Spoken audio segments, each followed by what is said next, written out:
Some brand quickies for you. The local company Sabido Productions has won the award for Best Children's Film at the Lucas International Children's Film Festival in Germany. The film, entitled Felix, follows a young boy who dreams of becoming a famous saxophonist. And here's an idea that never gets old: the plane over the stadium idea during a big sports event. South Africa has become a world champion at this big brand stunt. 2 weeks ago, we were thumped by the All Blacks at Ellis Park, but the ABSA branded flyover kind of made up for it. Okay, it didn't, but it was still impressive to watch. All right, a bit of brand psychology for you now. The last brand frontier is always the shopping aisle, where the final consumer choice is made. Consumer behaviour is now more a science than an art, according to Michaela Murning from TNS South Africa, the big research company. She says retailers need to speed up the process, as I guess we all seem to suffer from some form of shopping attention deficit disorder. Welcome, thank you very much for joining us. So, the last time for brands to influence people before hand goes out and it goes into the trolley. It's a tough one for brands though, isn't it? It is difficult, and your good brands who really understand shoppers know that the final moment of truth is at the shelf. But it's really, really important to differentiate between a shopper and a consumer, because shoppers are not always the consumer, and shoppers can have very different motivations and very different reasons for final choice at that point of purchase. At some point, does whim overcome loyalty? Oh, absolutely. We see certain categories, certain types of products where impulsive purchase comes into it much more. But in general, we see many more decided shoppers rather than open shoppers who are open to whim. That's where the speed of purchase and the retailer needing to really make it faster and easier for shoppers when they come into their store. Retailers who manage to get shoppers to shop faster, shoppers tend to spend more. So the quicker it takes for the shopper to actually find the product that they want, to put the product that they're looking for into the basket, the more likely they are to either have uptraded, to have gone with a more expensive item, or possibly to buy a second product within that category. Is it all about eye line and how big then the brand is displayed in front of me as I'm pushing that trolley down? I think it's more than that. Part of it is about retailers getting it right in terms of understanding what are the locator brands in the category, making sure that those have the key presence so that a shopper looking for a certain category can find that brand quickly. But it's also about communicating in the right way, understanding shopper behaviour, what are the missions of the shopper on that particular shopping occasions, because any single shopper has a different behaviour and a different mission each time that they go on a shopping trip. So we navigate the store differently? We navigate the store differently. We will be motivated by different things. When you go for your monthly grocery shop, you will be motivated to look more maybe for promotions, price discounting, that kind of communication in store, because you're looking at lowering your overall monthly bill, versus on an emergency stop when you've run out of nappies. You're not looking at anything in terms of price discounting, other communication. You just want to find that brand of product and get out of the store Do men fast. navigate differently from women? Men like to be educated more. They like to understand, and they like to sort of be able to show off a little bit and show that they know how to shop categories. But they also, men also often are in the shops with a shopping list, and dare they deviate from the shopping list. What about things like lighting and music? Is that important? Absolutely. It's very, very important. And we're finding nowadays, because of the incidence of online, in the terms of the path to purchase, shoppers between the point of trigger of do I want something and I actually purchase it, you're finding that men particularly, they're on a mission, they need to buy something, they need to get in and out quite quickly, but they can't move from what they needed to start with. The integration then between above-the-line advertising and the shopper experience, often you will concede there is a disconnect. The advertising saying one thing, once we get to the store, something else is happening completely differently. Why is that, and how do you bridge that gap?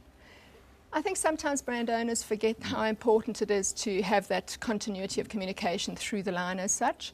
But one must remember that you don't have to have the same message. Sometimes it boils down to visual cues, colour coding, shaping. It's important to have that continuity, but you often have a different message to your shopper to what you have for your consumer, because your shopper is going to behave due to different drivers. Final question then, the top retail awards, how does this feed into the whole process that you've just been talking about?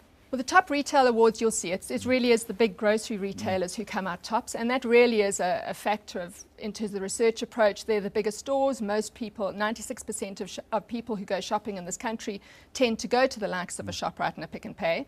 But you also see a lot of prominence of brand, and the South African shopper still being very brand searching, liking the the credibility that comes with certain brands. You see certain brands in there that are talking to brand, talking to convenience of location. So ShopRite, for example, #1 again this year, because of their widespread location of stores, their ease of accessibility, and also keeping the shopper happy. As we said at the beginning, more of a science than an art. Thank you very much for joining us.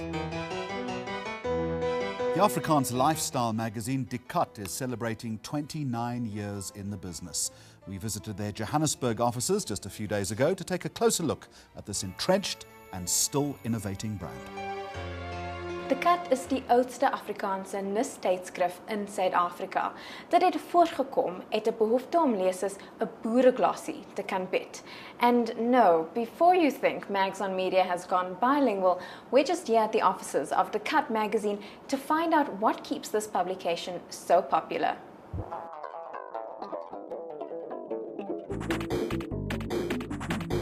It is an Afrikaans cultural magazine, focusing on art, but it always has that something unexpected, unusual, strange and special about it. And it's this type of content that's now also reached English readers. They love Die Kat, and we are quite amazed by it, because we haven't done a lot of promotion in the English market. Despite tough times for print publications, Die Kat has managed to stay strong. And the market is ready for it. So although it's a niche publication, there is a need for it, so it keeps on growing. And with this continued growth, the magazine is also pushing boundaries. The latest edition is its first ever completely nude cover, and it's certainly got readers talking. So far, we've had 3 different reactions. The one crowd says, yes, a nude, but why isn't she young and nude? The second lot says, oh, she's nude, isn't it terrible? And the third lot says, let me read the article to see what this is about. And then they say, well done, brilliantly illustrated. It's this type of risk-taking that's also seen Die Kat branch into television with massive success. Die Kat has always been more than a magazine. It's always been a brand. And in my mind, as a brand, the brand has to be kept relevant. And as we move from print to new media, the brand moves with it. So one day there might be a Die Kat restaurant or Die Kat wine. So it's not only a publication, it's a state of mind. This award-winning magazine has been described as the Mona Lisa laughing out loud, and it's certainly as iconic as its artistic description. Yashini Padayachee for Mags on Media. More news from the world of media and marketing coming up as we take you behind the scenes of a brand new banking commercial.